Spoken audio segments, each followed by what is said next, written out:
வாங்க வணக்கம். நாங்க நல்லா இருக்கோம். நீங்க நல்லா இருக்கிறீங்களா? சோறு சாப்பாடு வந்துகிட்டு இருக்குது. நீ என்ன பண்றீன்னா முருங்கைக்காய் கட் பண்ணி கொடு. நான் சாம்பார் வைக்கிறேன். ஏன்னா சாம்பார்னு வைக்க வேணாம், பெசன மாதிரி வச்சுக்கலாம். சரி, அப்படிதான் வணக்கிற மாதிரி பெசன மாதிரி வச்சுக்கிட்டு சாப்பிட்றதுக்கு நல்லா இருக்கும். சோத்துக்கும் வச்சுக்கலாம், தோசை இட்லிக்கு எல்லாத்துக்குமே அப்படியே பெசன மாதிரி காலையில் அள்ளி வைக்கிற மாதிரி செஞ்சிடலாம். அதான் பெசன மாதிரி பொரியலா வச்சுக்கலாம். சரி, அப்படிதான் செஞ்சிடலாம். வாங்க முருங்கைக்காய் எப்படி வணக்கிறதுன்னு பார்க்கலாம். சோறு பொங்கி வந்துச்சு, உப்பு போட்டுக்கலாம். சோறு வச்சுக்கலாம். சரி, வடிச்சிடலாம்.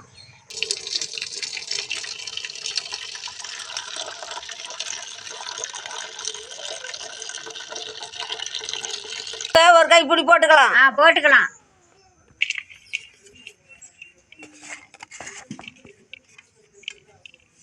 பூண்டு ஒரு 4 போட்டுக்கலாம்.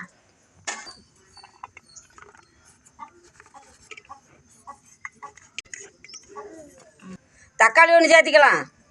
போட்டுக்கலாம். தூள் கொஞ்சம் போட்டுக்கலாம்.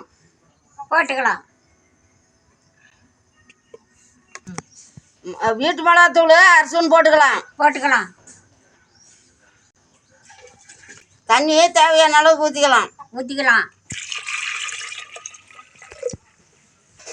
எண்ணெய் கொஞ்சம் ஊற்றிக்கலாம். அப்போதான் பருப்பு பொங்கி வராது. அடுப்பில் வச்சுக்கலாம்.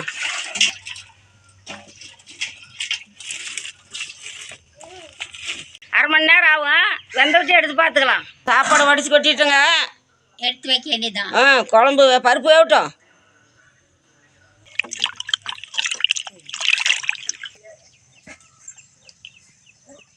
நல்லா காய் அரிஞ்சு சுத்தம் பண்ணிக்கலாம். நாரெல்லாம் எடுத்துக்கலாம்.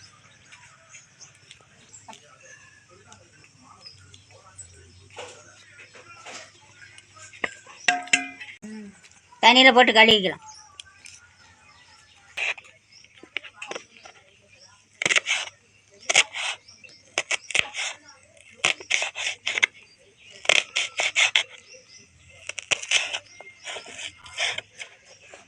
இது வணக்கறதுக்கு தான் கொஞ்சம் பெருசாக இருந்தால் கூட பரவாயில்ல. வெங்காயம்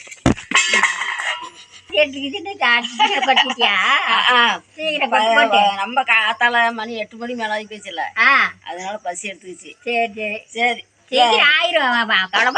செஞ்சிடறேன். வெங்காயம் பெருசு பெருசாக கூட கட் பண்ணிக்கலாம். ஒன்று வணக்கறது தானே. காய் கட் பண்ணிட்டுல போய் கொஞ்சம் புளி எடுத்து ஊற வை. சரி, நம்ம புளியே கொஞ்சமா போட்டா கூட நல்லா புளிப்பு இருக்கும். கொஞ்சமா போட்டா கூட போதும், நல்லா இருக்கும். சரி. புளி வேணுங்கிறீங்க, கீழே வர்ற நம்பருக்கு கால் பண்ணுங்க, அனுப்புகிறோம். புளி பாருங்க எப்படி இருக்குதுன்னு. சூப்பர் புளி.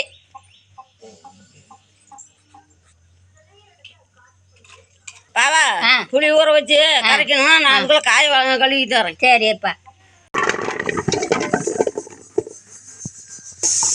நம்ம காட்டுக்காய்ங்க நல்லா டேஸ்ட்டாக இருக்கும் பாருங்க. நாங்கள் வாரத்தில் ஒரு நாளைக்கு செஞ்சு சாப்பிடுவோங்க. இது உடம்புக்கு நல்லது.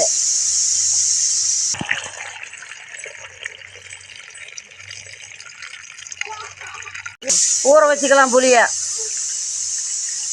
10 நிமிஷம் ஊறட்டும். கலப்புக்கு முன்ன கஞ்சை குடிச்சிட்டு அதுக்குள்ள பருப்பு வேகுது, கடைச்சி தாளிச்சிக்கலாம். சரி. உடம்பு நம்மளுக்கு இப்படி கஞ்சி குடிச்சிட்டு இருந்தா உடம்பு வேர்த்துச்சுன்னா உடம்பு நல்லா தெம்பா இருக்கும். அந்த வேர்வையெல்லாம் வெளியே வந்துடும். இல்லைன்னா உடம்பு பதன்னு ஆயிடுங்க.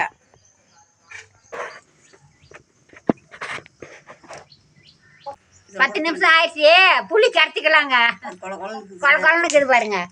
நம்ம புளி நல்லா கரைச்சிக்கிட்டேன். கொழன்னு பாருங்க.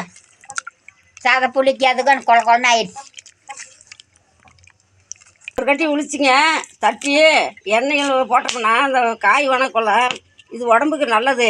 அதனால சரி பூண்டு உளிச்சு தட்டி போட்டுக்கலாம். அதனால தான் காய் வணக்கம்னா போடணும்.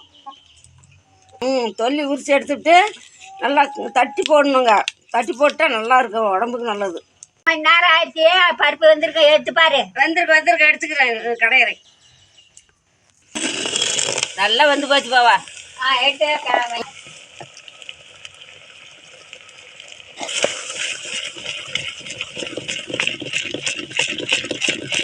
சட்டியில் பருப்பு வேக போட்டு கடைஞ்சா தான் குழம்பே கம்மன்னு வாசமாக இருக்கும்.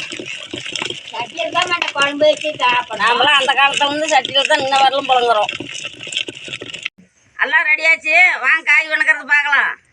இப்போ வை சட்டியை இதாக வைக்கிறேன். ஏன் கேமரா வேட எத்தனை தடவை வேலை வாங்குற? 3 ஸ்பூன் ஊற்றிக்கலாம், எண்ணெய் ஊற்றிக்கலாம்.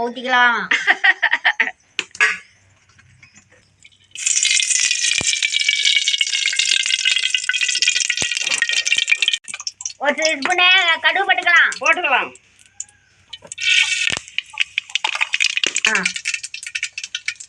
கடுகு பண்ணிட்டு வெங்காயம் போட்டுக்கலாம்.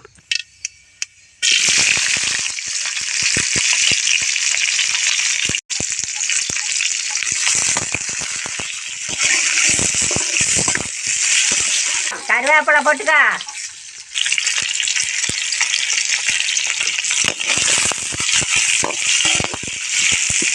பூண்டு போட்டுக்கலாம்.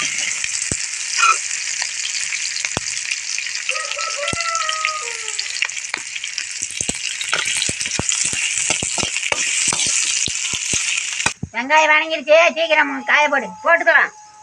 வெந்துச்சு பாரு.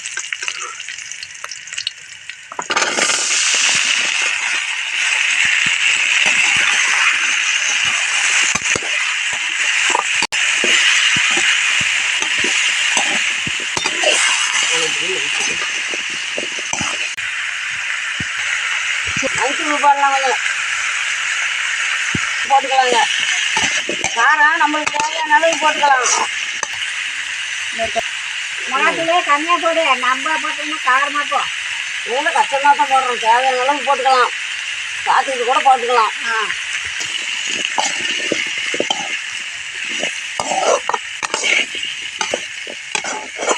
சாம்பார் தூள் கொஞ்சம் போட்டுக்கலாம். போட்டு அப்போ தான் நல்லா டேஸ்டாக இருக்கும். சரி.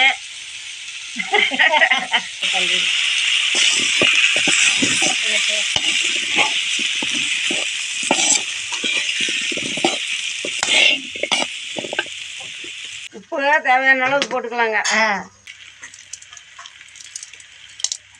கடைஞ்சி வச்ச பருப்பு கொஞ்சம் ஊற்றிக்கலாம்.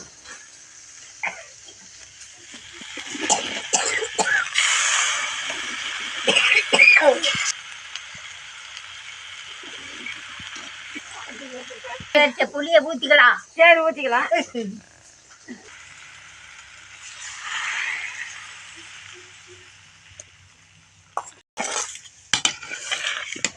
இந்த மாதிரி கலக்கி நல்லா குழம்பு நல்லா வேவின காய் குழம்பெடுத்து சாப்பிட்டா பாருங்க. இந்த மாதிரி வச்சு சாப்பிட்டா சோறு சாப்பிட்டுக்கலாம், இட்லி தோசை கூட வச்சுக்கலாம். பாருங்க, 10 நிமிஷம் ஆகும் காய் வேவ. அது வரல லிஸ்ட் விடுறேன், நீ போயிட்டு வா. நான் காய் வெந்தது கூப்பிடுறேன். 10 நிமிஷம் ஆகும். சரி, சொல்லிட்டாங்கல்ல, கிளம்பு. தேங்காய் சுரண்டி போட்டாங்க, இன்னும் நல்லா இருக்கு. அதுக்கு தான் தேங்காய் சுரண்டி போடுறேன்.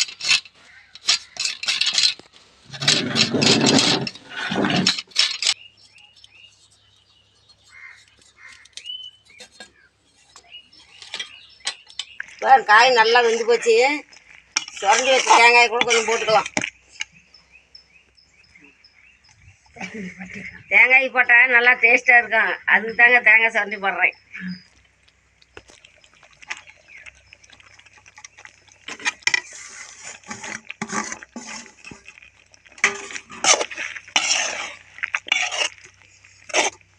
நம்ம அலடிச்சுனாக்கா காய் உடஞ்சி போகும். உடையாது.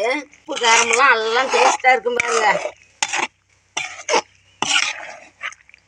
எல்லாம் ரெடி பண்ணிட்டோம், வாங்க சாப்பிடலாம். சாப்பாடு போட்டு பசியாக இருக்குது, சாப்பிடலாம். சரி, போடுறேன்.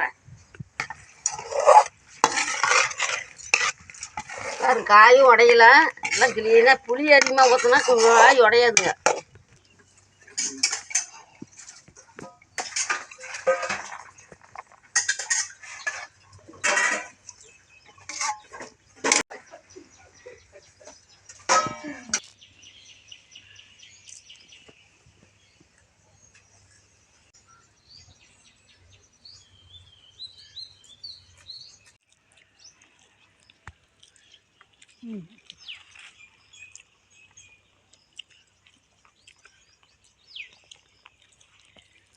நல்லா காரசோரமாக நல்லா இருக்குது, டேஸ்ட்டாக இருக்குது.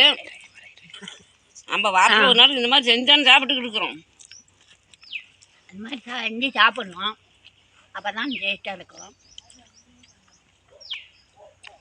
உங்களுக்கு டேஸ்ட் இருந்தால் தான் சாப்பிட்றதுக்கு நல்லாயிருக்கும்.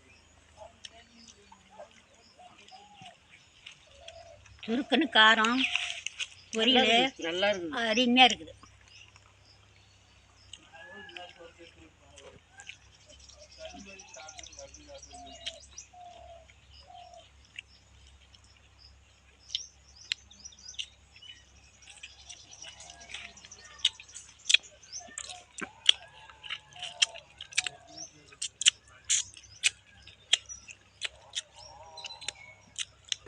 முருங்கை நல்லா டேஸ்ட்டாக இருக்குது. ம்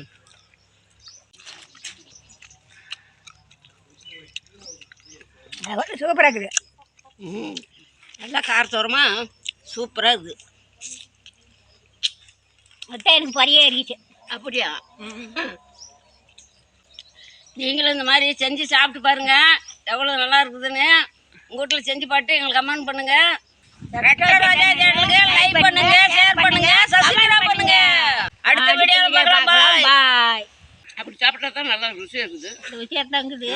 நம்மளுக்கு அப்படி ஆக மாட்டேங்குது. அதெல்லாம் சரியாக போயிருந்து சாப்பிட்டா.